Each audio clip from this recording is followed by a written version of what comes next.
Welcome to SEAA-Sons. SEAA-Sons stands for Southeast Asian American Sons. This is the show for exploring the experiences of Southeast Asian Americans through the lens of two Southeast Asian American sons.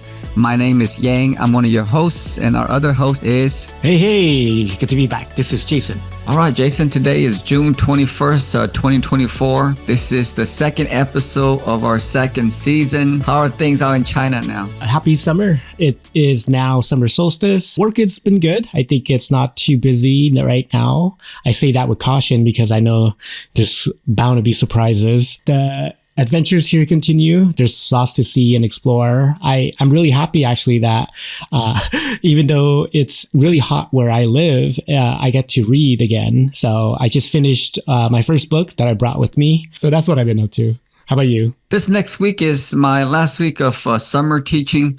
I know it's a little bit surprising for those who are in the quarter system. They just wrapped up their school year this past week or two, and I'm already 5 weeks deep into my summer course. So I'm excited to be able to conclude my summer classes. I'm teaching two. Fortunately, they're both online courses, but still, it's still teaching, it's still work. So I'm looking forward to being able to conclude these two classes and then move on to research or just reading for pleasure. I'm excited to be able to have a month and a half of that before the next school year begins. That's great. Glad the summer is still productive. Mm-hmm.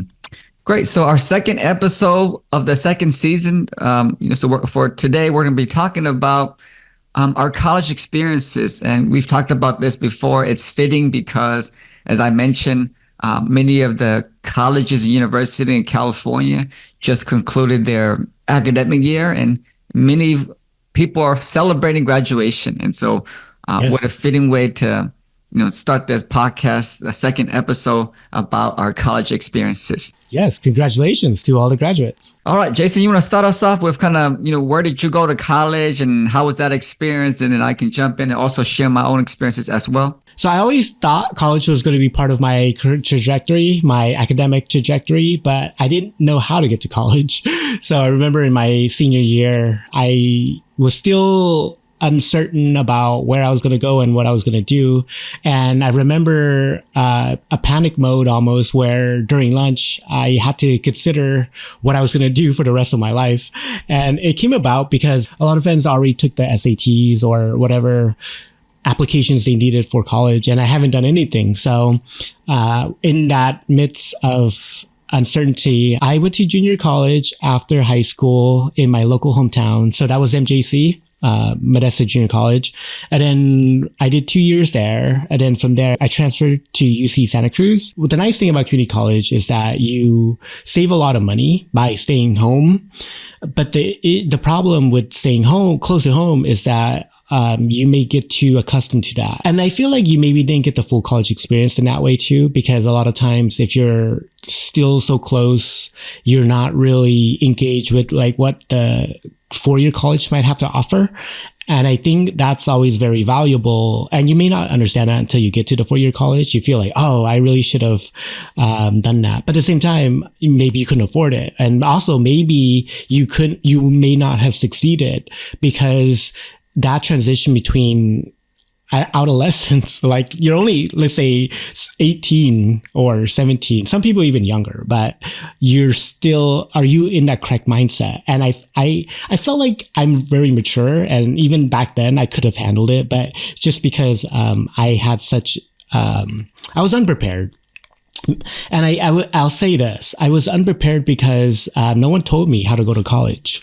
I had to figure it out for myself. I mean, I did have sisters older than me that went to college, but they were doing their own thing. And they never reached out to me where it's just like, hey, have you thought about college? Have you did these things yet?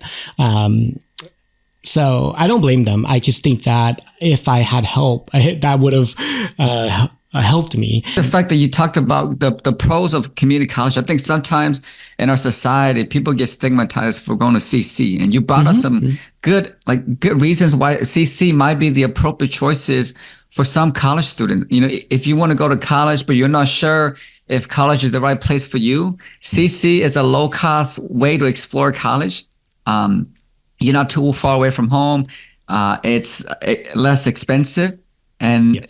you might not get the full college experience, but if you find that you are, you enjoy college, then there is another stepping stone for that. And where did you go for the UC, and how was that experience different? Because I know you transferred to a 4-year college. Where Yeah. did you go, and how was that different? Like, what did you learn differently, or what did you experience differently? I went to UC Santa Cruz because one, they accepted me, and second, I think a lot their program seemed appealing. I liked it because it was a matter of learning what I wanted to learn. So by finally being able to focus on film and the material and working in the craft, I was finally getting to experience what I felt what my future would look like. And I learned a lot of theory. It was a lot of education about, I guess, the scholarship of film. So the value I got out of the program was that film was more of an art form than it was what people might think of just entertainment and things like that. So it really gave the value of why it is what it is. It's a humanity. It is a cultural piece of our society. So that was what I learned a lot. And it made a lot of sense. And I really valued that. They weren't as strong in the craft side as far as production and technical training. That is something you have to learn on your own or put in your own time or more time. So if the class load wasn't enough, you had to put in more time to actually learn some of that craft too. Fortunately, I will say this, that both of my college experiences in community college and in the UC was that I was able to work. So I got financial aid. When you qualify for financial aid, you get help and you get like Pell B and Cal Grant. So those things were really beneficial for low income households. And part of that is work study program. So I was able to work in both of my experiences in my field to a degree. So in community college, I worked in theater, which I really liked a lot. And it gave me a lot of benefits. Maybe in a future episode about work and careers, we could talk about that. But in UC, I was able to work in media services, and that gave me a lot of hands-on experience with the equipment. So working with cameras, working with lights and tripods and things like that. So I would say the experience itself was what you made of it or what I made of it. So I got more out of it by working, I think, than people just going to school. So I guess that's a general snapshot. There's so much to talk about, but that's kind of really what I think about when I think about my college experience. How about your identity as Cambodian American or Southeast Asian American? Did that come into play at any point during your college career where you had to think about your identity? I think when you get out of college is community more than just education. So I was able to take a class, and then in that class, it had different students that already been at the college for a while, but there was a retention program called Cousins, CUSEN, and it stood for Community Unified Student Network. And what it was a retention program for students that are from different Asian backgrounds. And what was important about it was Santa Cruz, if you've never been, it's tucked away in the mountains, and there's this arduous freeway, the famous number 17, to get there.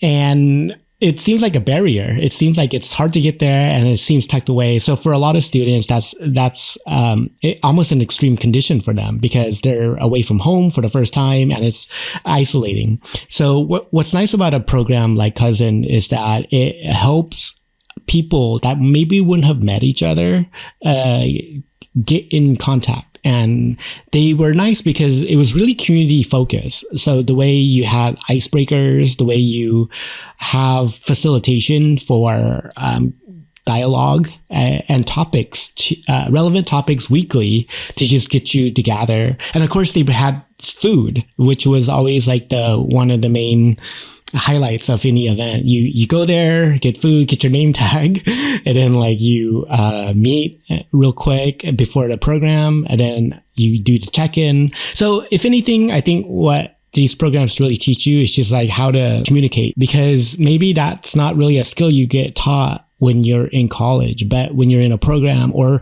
when you're in a space that you want to be in, like a voluntary space, then you feel a little more connected just because the people that are there want to be there and you all have something to say or share or experience. And because of that program and that class that I took too, it really helped me understand more about the people I'm around, but also the space that I'm in. So I would say it was really my college experience where I learned what Asian American is and how my background fits into that. And it allowed me to have a voice where anything that I experience now has weight, because I felt like the community college experience was still close to home. So there wasn't much of that identity there. So it wasn't until college where that experience does mean something and it is worth sharing. And there's other people that can connect to. Yeah, and I think that's exactly right. I am a college professor, and I see this happen quite a bit. I teach at the UC Merced, and I think a lot of my students who are first gen, just like you, and like us, oftentimes when they think about going to college, it's about academics. Like you go there to do well in your courses, to graduate on time, and if you only focus on college as an academic experience, you lose out on so much of what college has to offer. And part of that is about building community. It's about networking. It's about identity. So I'm glad you brought that up about how you are in these spaces. And it's important that colleges provide these programs, these structure opportunities for students to engage with each other. Because too often when we are in spaces, it's hard to organically start conversation. But it's nice to have these structured spaces where it's for, let's say, we're here to talk about first generation college students, or we're here to talk about Asian American identity. And so it forces you to confront these things that you perhaps haven't thought about before, or just it wasn't given much space in the past. And I will say one more thing, that it was a program led by students. So the university had its play by it funded the Ethnic Resource Center, and that Ethnic Resource Center created, like, I guess you could say, club activities equal to club activities. And it was of the student population, for the student population, by the student population. So that was what was great about it. So it does take the people that are going through that experience to create a program like that. So I'm glad there's support for that. Yeah. And I think that's similar to my own experience as well, where much of what I benefited from in college were these things were initiated by students, and then sometimes through student protests and student pressure, the university institutionalized it. So now they have staffs that takes care of these programming, because if it's merely student, it's going to be a lot of burden. Like they're there for the academics, the social experience, and if they have to keep running this program, it takes away from their ability to fully enjoy college. I went to Stanford as an undergrad, and we talked about this before. I owe so much of my success to the students that were there and the resources that provided. I think much like you, when I first visited Stanford for Admit Weekend, it's like a whole weekend of activities to encourage students who've been admitted to go to Stanford. So it's like a 3-day program. You live in the dorms. There's a number of activities and programs. And I remember the first day I arrived on campus, it was so isolating and so alienating. We sat down, we had lunch. Some of the admissions officers would come around and talk to students. And I can hear the conversations, because many of the students would tell the admissions officers where they're from.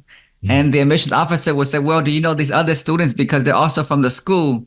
And there's a connection right away, because the admissions officers know about these high school, because they're called like high school feeders to Stanford University. And so they have a lot of students that, come from those high school that get into Stanford. And then when it came to me, I was like, I met you in my high school, and that was the extent of the conversation, because, I came from a high school where I think I was like the second student in a number of years to get there. And so, of course, there's no connection there. And so I feel like very isolated. And towards the end of that first day, I just feel like I needed to get away from Stanford. Stanford is very prestigious. And so for some student, that prestige, that status, that reputation trumps any other consideration they have.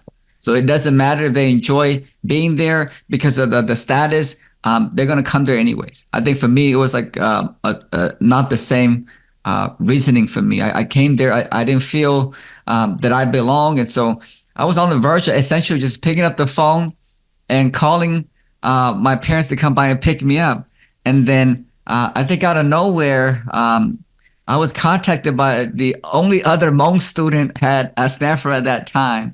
And so for that evening, I spent time with her and her group of friends who were members of a student group called the Stanford Asian American Activism Committee. So we spent a whole evening, went out to dinner. I didn't spend time with any of the other students. I just spent time with these current Stanford students, watched the movie, had a lot of conversation. I feel like, wow, if these people are here, and if I can come here and be with them, I think I could survive. And so that's how I decided to attend Stanford. I owe so much of it to just students, as you mentioned, like students, really doing the work at the university. The university should be doing this work to make sure that students from all backgrounds are welcome. And from my experience, that the institutional programs were not very effective, but the students and their effort helped me to kind of get to Stanford. So I'm very grateful for that.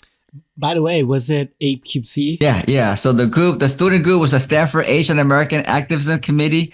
And then the place where we hung out at that kind of ultimately helped me decide to go to Stanford is the Asian American Activity Center. And that place was also started by students decades ago when they protested for a space for Asian American students on campus. So it just goes back to your earlier point about how students play such a pivotal role in shaping their experience and their success, especially students from disadvantaged, underrepresented background. These spaces are so critical to their success. Yeah, and shout out to APERC, Asian American Pacific Islander Resource Center over at Santa Cruz, part of the Ethic Resource Center. And I think what makes these spaces valuable outside of just being physical, you almost don't know you need these places until you go there, because you understand, you could feel it once you are around people that benefit from it or partake in it. And what you get is what you give. So you can't just really be there just to get food or just to attend and hope you meet people. I think you get more out of it if you actually dedicate time and connect, make real connections. It's not just like, okay, I added someone to my contact list. If you create genuine relationships with people because you have similar experiences. Yeah, and so those things are so crucial to our own experiences, because I think for me, without these spaces, I probably would have transferred or dropped out of that university. I'm also been very fortunate too. You did a lot of film production work in undergrad, and that prepared you for your career. For me, I also benefited from some of the resources that the university provided. And so I think it's important that as students think about college, really think about things beyond the academic part. Like what sort of resources, what sort of opportunities are available to help you succeed once you are at the university, but also for your future. I remember at that time that I was at Stanford, there was a college professor, Chinese American professor, who was interested in the experiences of Hmong Americans. So the Hmong American student who was an upperclassman and we took a course with this professor. And so that kind of led me to the path of research. And so that's how I kind of became a college professor today, is through doing research experiences. So I've been very fortunate to be able to kind of get these resources in college and, just explore things that you previously didn't think was possible. So I got a chance to go to Minnesota, Wisconsin, and Washington, D.C. for a whole summer to do research on Hmong American political involvement. And so that's what I ended up writing my thesis on. And that's what got me to graduate school. And so just those college resources really helped pave the path for me to be where I am today. So I'm not sure if you mentioned it, but what did you major in and why? I started off wanting to be a computer scientist, a computer engineer. I was prepping for this in high school. I bought a book, C for Dummies, and C is a computer language. I got to Stanford. As I mentioned, it was already isolating for me. I almost didn't go there. And my first year was also very horrible as well. I took some computer science courses, and they are very isolated because you're just by yourself and coding away. And so after 2 quarters of GE requirement courses and a couple of computer science courses, I decided the only way I'm going to survive Stanford is if I change to a different major that actually motivates and inspires me. Computer science only isolates me. And so I tried anthropology. Anthropology, I didn't like it because there was so much jargon, it's like a new vocabulary for everything that we wanted to talk about. And then I did Asian American studies, but Asian American studies doesn't really focus on Southeast Asian Americans issues that much. And the other thing was they didn't focus on the issue of class, like social class, being in poverty. And so I decided to explore more. Eventually, I stumbled upon sociology, and sociology was essentially a study of my life. What does it mean to be an immigrant? What does it mean to be a first generation college student? What are the barriers that face students of color? What are the barriers that face immigrant students? And I was like, wow, this is a major that can help me to explain my own experiences. I'm like the first person in my family to go to college, and many of my friends didn't go to college right after high school. And I was learning so much about some of these barriers that make it so that some communities are systematically excluded. So I stumbled upon sociology at the end of my first year, and that's how I kind of survived being able to find a major I was passionate in. Well, that's good. I feel like a lot of people may be pressured, or maybe they already have an idea of what they were going to do when they go to college, but you don't have to declare until like maybe your second year, right? So I think that's good because you found it within time. But for C or computer science, did you feel like you were going to do that mainly because of like the benefits, like a career, or did you feel like that's actually something you were interested in? I mean, the hard part was I don't have much exposure to computer science. I grew up and I knew about Silicon Valley. I knew about these founders of Silicon Valleys. They came from Stanford. I don't have much experience with computer science. I like math. I thought I was good in math. And then I got to Stanford. It was like a totally different story. So I think it was based on this abstract idea regarding what computer science is. And then once I got to Stanford, as I mentioned, I think if I went elsewhere, let's say if I went to Sac State, I might have stuck through with computer science because maybe my identity wasn't that important because everyone around me was similar to me.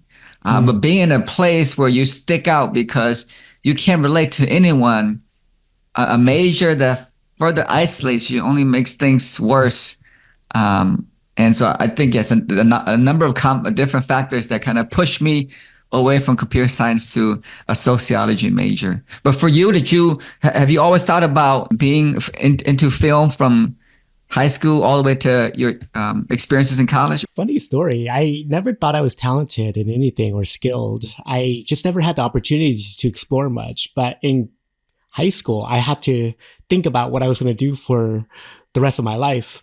And the only thing I thought I was good at was joking around. And as I was thinking about that, I'm like, well, what can I do with that?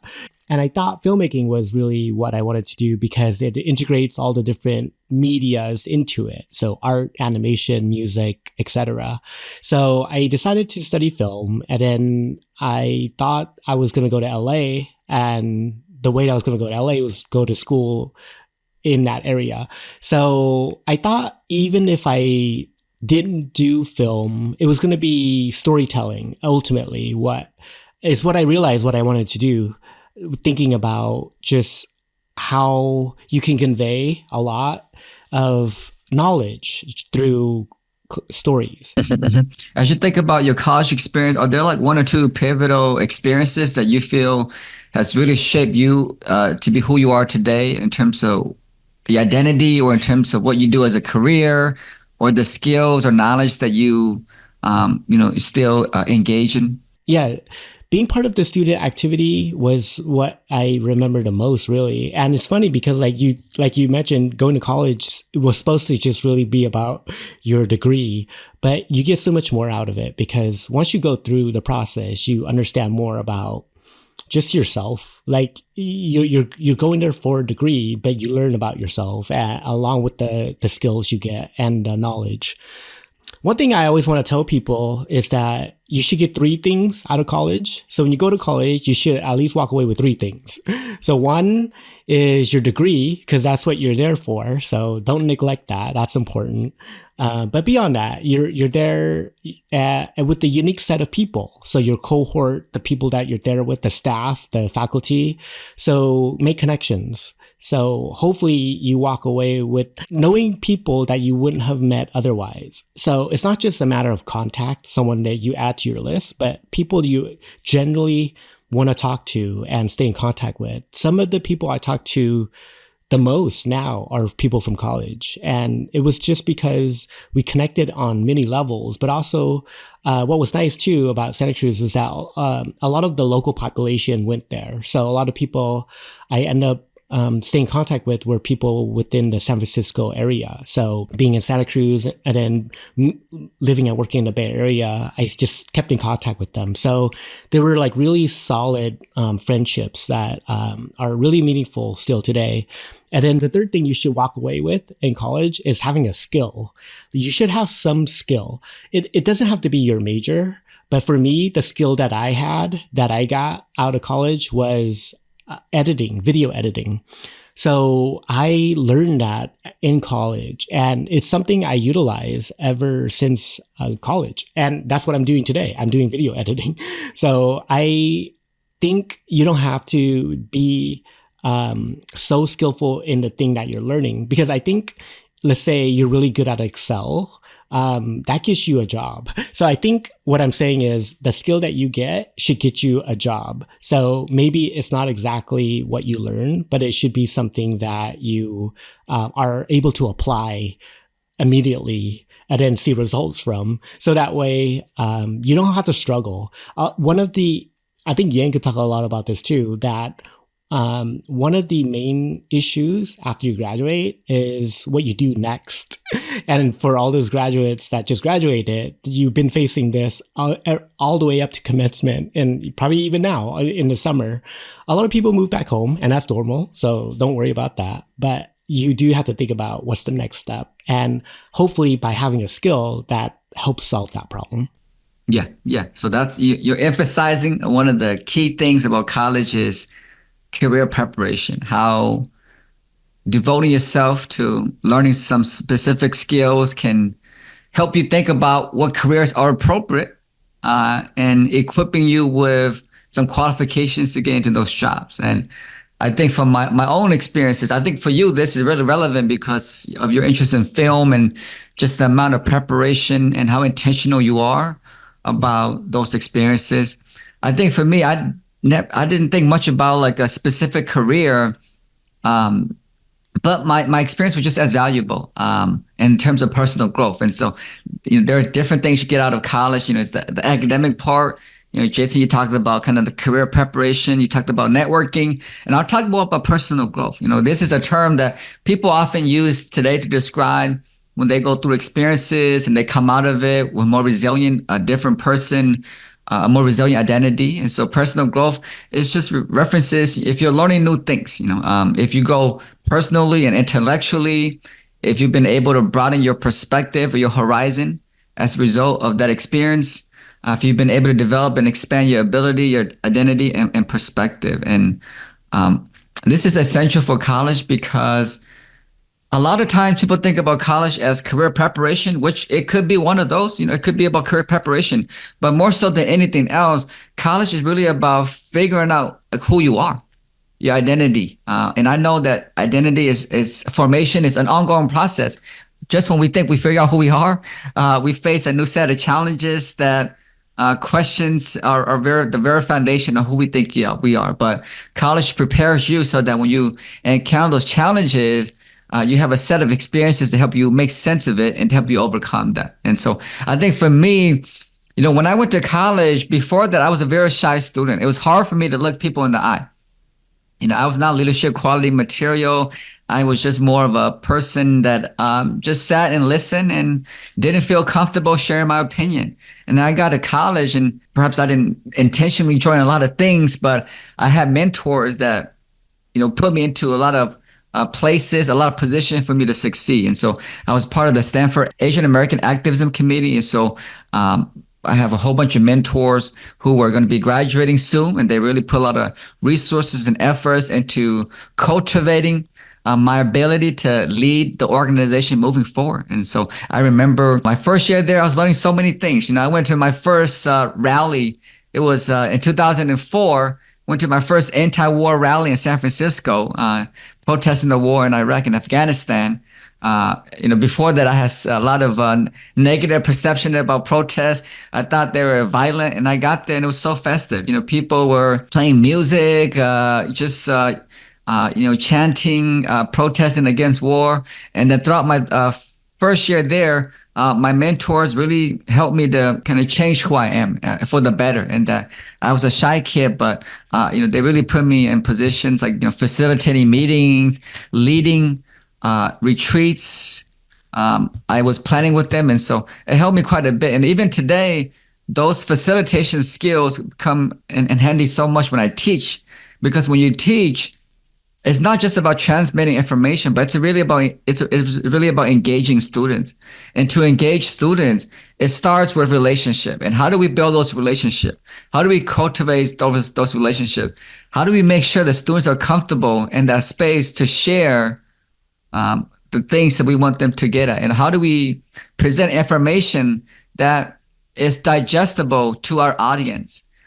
Because too often, what we know is not that digestible to our audience. And so we have to present it in ways that is easily accessible. And so I think all these things that I learned from student organizing are so pivotal to not just my job, but also life outside of my job as well. I try to start different things, like different groups, different organizations outside of my work. And these skills come in so handy about organizing things, facilitating things. How one of the things I learned about just leading is that for 1 hour of meeting, you got to prepare like 2 hours to make sure that the meeting is effective, because people often think that you go into a meeting and you just need an agenda and that should be sufficient. But I learned in your preparation, you have to make sure, how do you facilitate each item?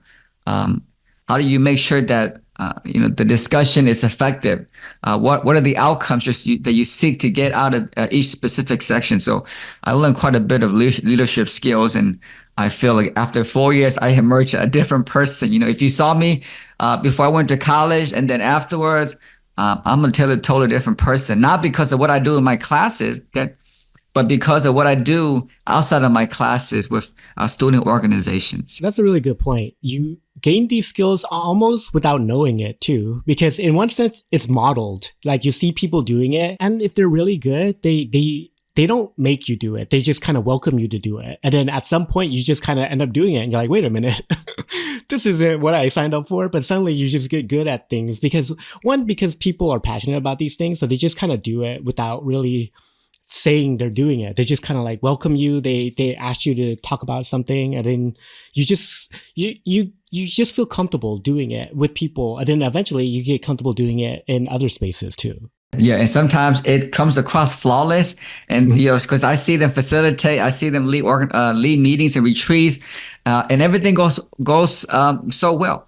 And then I've been assigned to prepare with them. I just realized it's so much work because it looks so flawless, natural to them, but behind the scene, they put so much work and effort into preparing these meetings. And so I recognize if people have put a lot of effort into the meetings, then you get you get how they facilitate because they anticipate that things will come up and they're ready for those things that are not on the agenda. Great. So we've had a wonderful conversation about our college experiences. We'll see you in our next episode. For being here, and see you next time.